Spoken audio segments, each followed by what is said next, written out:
Snake, these enhanced soldiers seem to be using some sort of device to cling to the walls. Doesn't look like they have spikes or suction cups.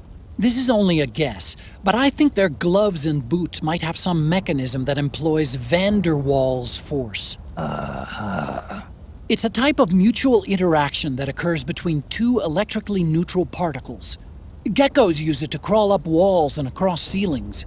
Oh, that kind of gecko. But those things are a hell of a lot lighter than a human. Well, around 10 years ago, I read about an experiment where they reportedly suspended an object weighing 100 grams using a 5mm square piece of adhesive tape.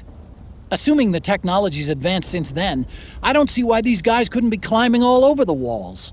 Otacon, what about Vamp? How he ran up that support pillar in the big shell. You think that's how he did it?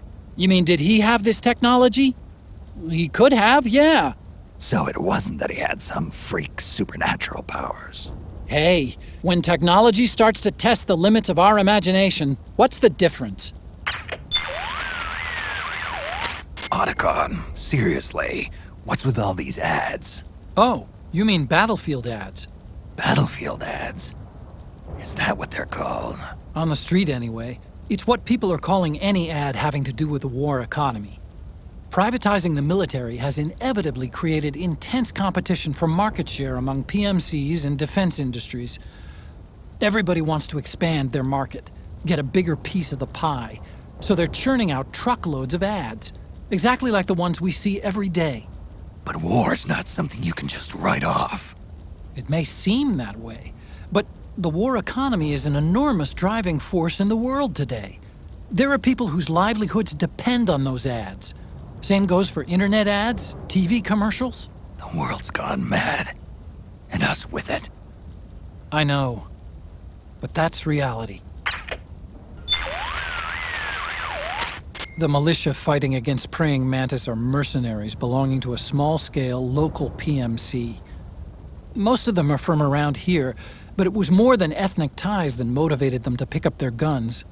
The country suffers from chronic high unemployment. There are lots of households just barely scraping by.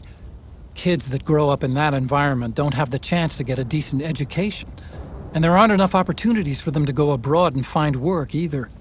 PMCs are one of the few options they have to earn a living. And for that, they go out and risk their necks. It's not a respectable trade by any measure. Still, for some reason, I can't bring myself to condemn them for it. It's complicated, you know?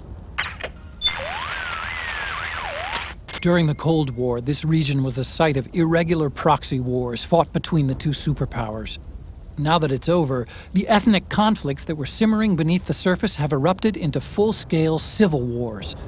Even today, the political situation is fragile. The land and its people have been ravaged and exhausted by years of constant warfare.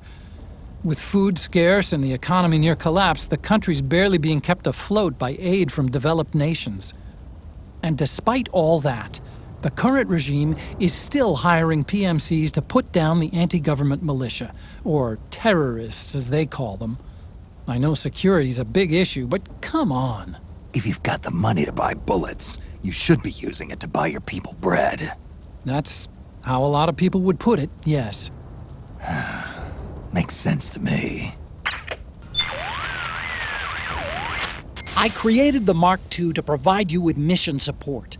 It's outfitted with a full suite of support functions. It can transport weapons and items, assess your condition, conduct recon, provide map data, and analyze the state of battle.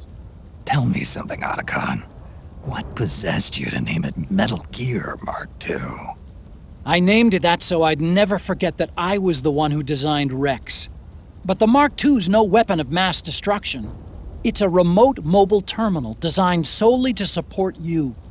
I want to show the world that technology can work wonders when it's used the right way. I'll bet that 50 years from now, robot buddies like the Mark II will be a vital part of our society. Even now, 30% of all snipers use robot spotters. I don't think it's quite what Asimov imagined, but we may already be living in the caves of steel.